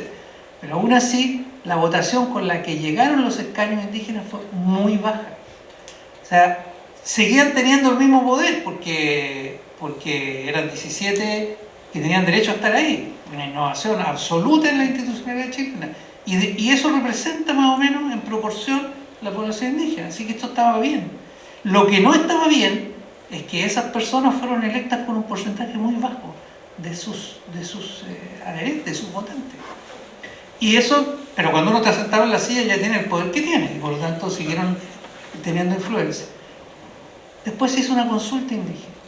La consulta indígena fue, y lean el libro. O sea, fue muy, yo no toco en profundidad eso, pero fue muy débil. Participaron 7.000 personas, o sea, nada. Entonces, es tan raro que después se haya llegado a una situación en la que en los territorios indígenas la convención no tenía adhesión. Durante el primer periodo, hasta enero, hasta que duró la primera directiva, donde estuvo Elisa Loncón con Jaime Baza, las encuestas mostraban adhesión. O sea, no es que eso no significa que la gente fuera a votar a favor de la propuesta, porque eso todavía no había propuesta. Pero hasta ese momento, las iniciativas populares fueron justo en el mes de enero, o sea, en ese diciembre-enero, ahí participó 1 millón de personas. O sea, 1 millón de personas en una cosa que nadie sabía lo que era. Nunca se había hecho eso, una iniciativa popular. ¿Qué es lo que es? Pero se presentaron miles, hubo 78 que alcanzaron la adhesión. O sea, en ese momento no había esa situación de... ¿Cuándo se empieza a producir el quiebre?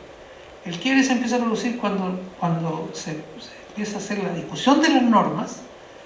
Los convencionales se dan cuenta que tienen una tarea gigantesca por encima, y aquí quizás Jaime puede aportar más elementos.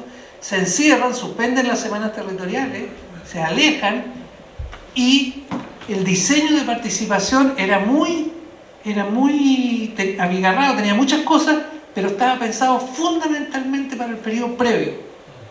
No había un mecanismo, y nosotros quizás ahí como comisión y como secretaría, etcétera, insistimos en que tenía que haber un mecanismo durante la discusión de las normas. O sea, ¿cómo iba a ser que...? Pero eso no fuimos capaces de reducir. No tuvieron los recursos, no se aprobaron los presupuestos, no estaba la plataforma para poder hacer eso. Y por lo tanto, y tenía un ritmo frenético, era muy difícil, acompasar las dos cosas. De nuevo, teníamos una linda idea, pero no teníamos los instrumentos para poder hacer la realidad. Y las encuestas empezaron a mostrar a partir de febrero, marzo, que el rechazo era más alto. Entonces, el problema también es que todos funcionamos a lo mejor con menos antenas de las necesarias, y claro, la gente decía, no, pero es que las encuestas, o sea, tú descalificas al mensajero. ¿Ah? No me traiga esa noticia, tráigame otra, que me guste más. ¿Ah? Bueno, pero así fue nomás, era así. Y a esa altura probablemente... hay otras cosas más, pero esas me parece que muestran de ¿cuál es el aprendizaje? El aprendizaje es que también el infierno está en los detalles, como dice mi colega Yanina Huel. O sea, en la participación no es cosa de decir, no, un plebiscito para todos. No, es que el problema es que hay que saber cómo lo vamos a hacer, cómo vamos a informar, cómo vamos a manejar los resultados. O sea, tenemos que pensar. Y eso yo creo que sí lo sabemos ahora. Y por lo tanto yo digo, hay esperanza en ese sentido. Las condiciones políticas no son tan buenas, no son buenas, ¿no? Claramente no es que no sean tan buenas.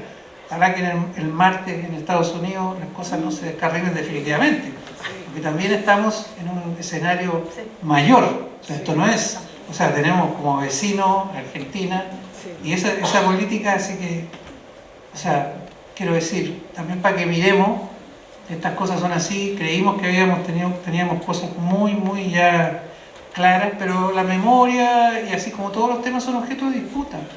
Y aquí hay seguramente, o uno dice por los resultados que hay, probablemente la derecha volverá a que se planteen en serio la tarea de gobernar. O sea que, digamos, que respondan efectivamente las cosas que están planteadas. Ese es el verdadero punto, y eso es válido, por supuesto, para las otras fuerzas también, aunque pierdan el gobierno. O sea, es como, bueno, entonces ¿cómo se reconstruye? Y creo que la situación de nuestra generación es compleja, porque uno dice ya no me va a tocar, ¿no?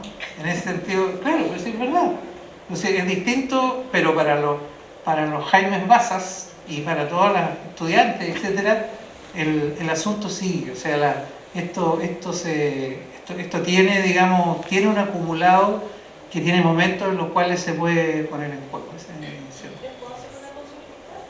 ¿Por qué usted, disculpe, mi nombre es Stephanie, por qué usted dice que a lo mejor la derecha quedaría como gobernante más adelante? No, Por la publicidad que se le está dando, como discúlpeme mi ignorancia, la manera de expresarme. Como la publicidad que le están haciendo, como la importancia que le están dando a ciertos alcaldes de la derecha, diputados, ¿por eso o es porque hay algo más allá que usted lo ve como más de acuerdo a sus conocimientos? Sí. Porque de verdad yo estoy recién aprendiendo, me estoy informando más, estoy leyendo más y eso. Súper. No, Stephanie, lo digo, no es el motivo, por supuesto, quizá no debía haberlo dicho, pero sí, porque introduce otras cosas, pero es simplemente mirando los resultados, los números, digamos. Hay un año más, hay elecciones y normalmente quien gana la elección inmediatamente anterior y este tipo de elecciones tiende a, digamos, se ha impuesto luego en la contienda siguiente. Entonces digo, es una probabilidad, ¿no? Estas cosas pueden cambiar, no es definitivo ni nada, aquí las cosas cambian de un día para otro, pero quiero decir, mirando eso, o sea, es una probabilidad. Es que claro, yo como por ejemplo lo veo también así, porque como que celebra la encuesta, ellos siempre, no sé si lo harán como con su qué, porque la gente lamentablemente, algunas personas son muy vulnerables en la televisión, o sea, manejan su vida a través de la televisión, no se informan, no leen, tienen su memoria también, olvidaron su pasado, pero como el señor estaba comentando, que prefieren olvidar la historia chilena y dejarse guiar como por las cosas nuevas.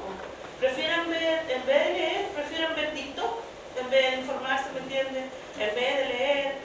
Entonces, pienso también, yo veo que a lo mejor, claro, la gente se deja guiar, ellos celebran sus triunfos para dejarse, y la gente se deja guiar por eso, esto es lo que está de moda, entonces votemos por esto.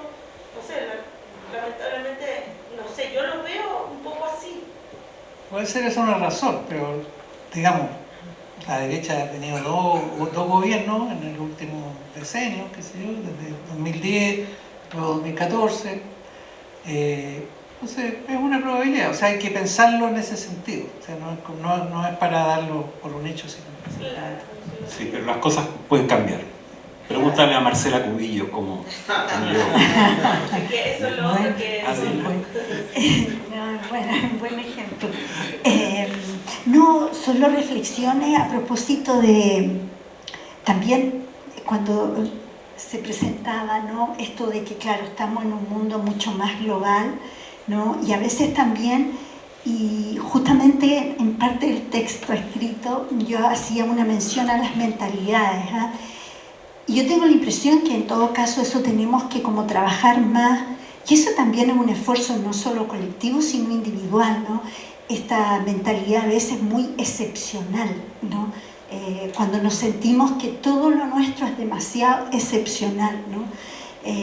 Había una afirmación en su momento por la convención también que lo que íbamos a construir iba a ser lo mejor del mundo.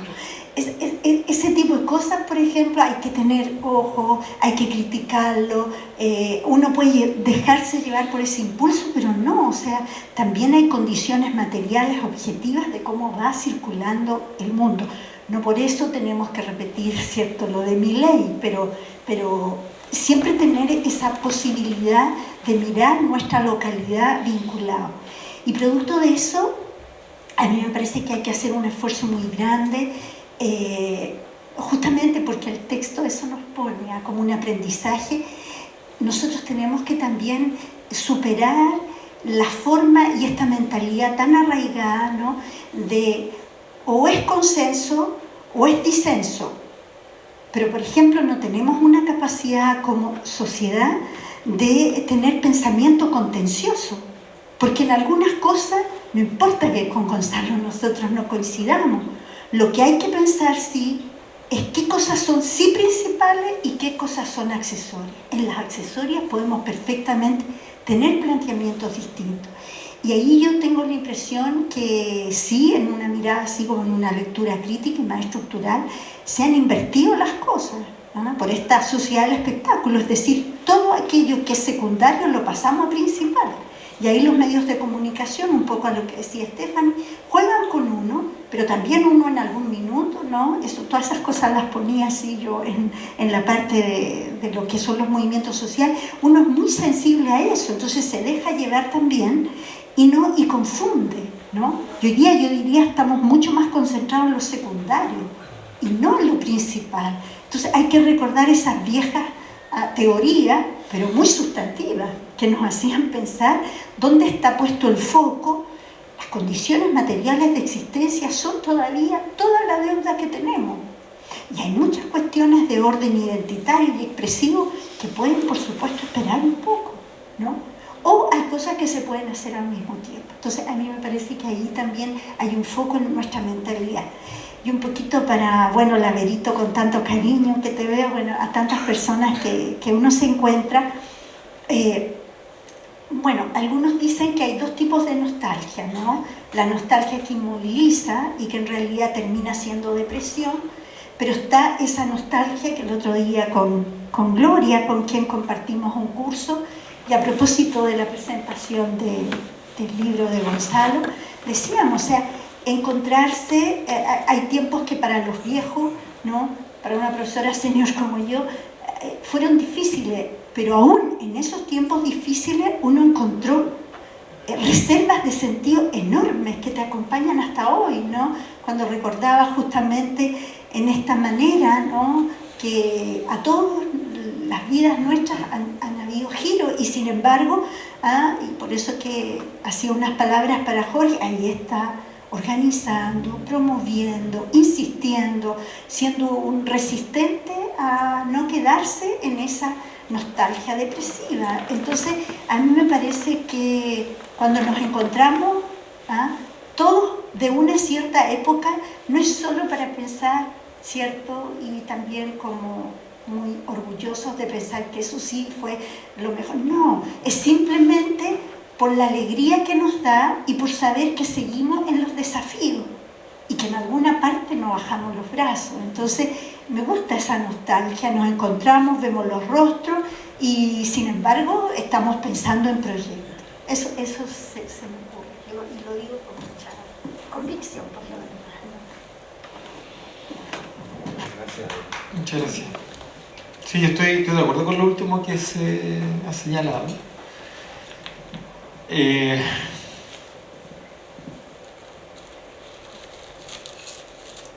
Yo creo que fuimos muy ingenuos, eso es verdad. Pero fuimos ingenuos, entre otras razones, porque llevamos mucho tiempo esperando, no solo 30 años, sino que mucho tiempo esperando, sino porque además había buenas razones para pensar que la historia estaba un poco de nuestro lado. Habíamos tenido triunfos importantes en el plebiscito de octubre, ¿verdad?, del 2020, en las elecciones del 2021, pero claro, con los matices que también señala Gonzalo, que en su momento tampoco fuimos capaces de ver suficientemente bien. Yo creo que uno de los principales efectos que ha generado esta lecera de ir del voto obligatorio al voluntario, al obligatorio de vuelta, es que medio nos conformamos con la idea de que había un sector de la población despolitizado. Y yo creo que eso fue un error profundo. Ese sector no está despolitizado, ese sector responde a un modo de subjetivación política distinto de aquel que participa de los ciclos electorales, que confía en la representación, o incluso que confía en la participación, que es una forma de subjetivación neoliberal. Y ese sujeto está sumamente politizado, porque lo que pasa es que responde a otra forma, su posición en las estructuras de poder, su participación en las redes de poder es otra. Y claro, eso genera, por un lado, esta idea de que hay apatía y despolitización. Entonces a esta gente no hay que considerarla porque no les importa lo político, en circunstancias que sí les importa, pero de otra forma, de otra manera. Y generó también una disonancia muy difícil que nosotros no fuimos capaces de procesar en la convención, a pesar de que muchas veces se conversó explícitamente en ciertas bancadas, y es que la convención recibió un mandato de determinado sujeto político y el resultado de ese mandato fue evaluado por otro sujeto político distinto. Yo siempre lo digo medio sacándome el pillo, pero lo digo en serio: nosotros hicimos aquello para lo que nos eligieron. Hicimos aquello para lo que nos eligieron. Lo que pasa es que el resultado de eso que hicimos fue evaluado por otro electorado. Y eso es un error nuestro. Eso nosotros deberíamos haberlo sabido desde el principio y deberíamos haberlo procesado de una manera tal de que fuéramos capaces de producir un texto que no solamente respondiera al mandato que recibimos, sino que además respondiera a las expectativas del 100% de la población. Ahora, dicho eso, que es algo en lo que yo efectivamente creo, también hay que ser un poco realistas en términos de que nueva constitución significa no solamente un nuevo texto. Nueva constitución significa una estructura de poder social diferente. Ya. Yo estoy convencidísimo de que nada de lo que hubiera escrito en la Convención Constitucional habría contado con el apoyo de la oligarquía. Nada. Y por lo tanto, no habríamos tenido a ese sector de la población, que es minoritario, pero es el sector que más poder tiene, no habríamos tenido nunca a ese sector de la población apoyando un texto constitucional emergido de una revuelta que tuvo el orden político contra las cuerdas, redactado por una convención paritaria y con representantes de los pueblos indígenas, y con una diversidad de clase que nunca antes habíamos visto en ningún órgano de representación popular en la historia de Chile. Entonces, podríamos haber redactado la Constitución del 80 y ese sector no la habría aprobado, nunca. Pues significaba decirles a ellos: muchas gracias, váyanse para la casa, nos toca a nosotros. Entonces, no es solo una cuestión de texto, es una cuestión de poder. Nosotros somos más, que nosotros no tenemos armas, no tenemos tanque, no tenemos dinero, ellos sí. Entonces, yo estoy convencido, esta no es solo una cuestión de un texto maximalista o identitario que no le hizo sentido a la gente. La oligarquía desde muy temprano supo que en ese vacío de poder hegemónico que se ha generado en el último tiempo, ellos tenían mucho que perder y no estuvieron dispuestos nunca a soltar nada, ni el agua, ni las pensiones, ni la educación, nunca. Yo hay cosas que no puedo decir públicamente, pero entre el 18 de octubre y la declaración de la pandemia, en marzo, participé de varias reuniones privadas con el gobierno de la época y con representantes de ese poder. Y en una reunión me amenazaron directamente con un golpe de Estado. Me dijeron: Jaime, tú tienes que entender una cosa.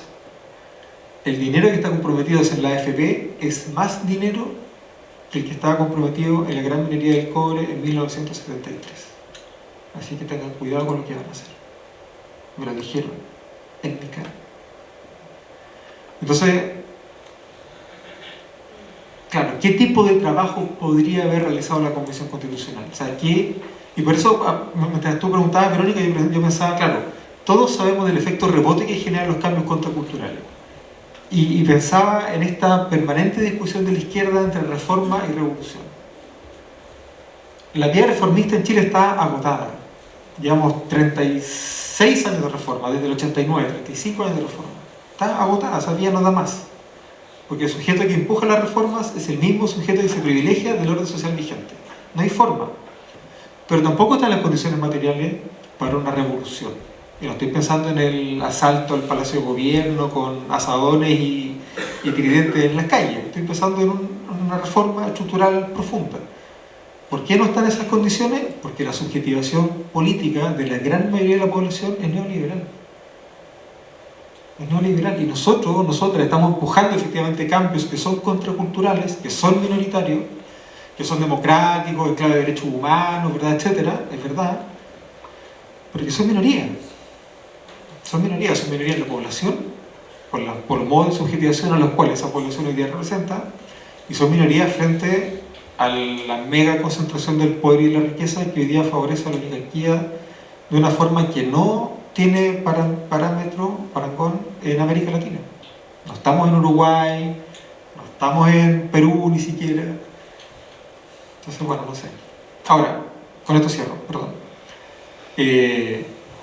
Hemos tenido derrotas más duras en los últimos 200 años. Yo estoy de acuerdo con esa nostalgia movilizadora. Hemos tenido derrotas más duras y nos hemos levantado de derrotas más duras que esta. Y nos vamos a volver a levantar. Gracias, Jaime. Bueno, con esto ya terminamos y queremos agradecer, creo que nos han motivado.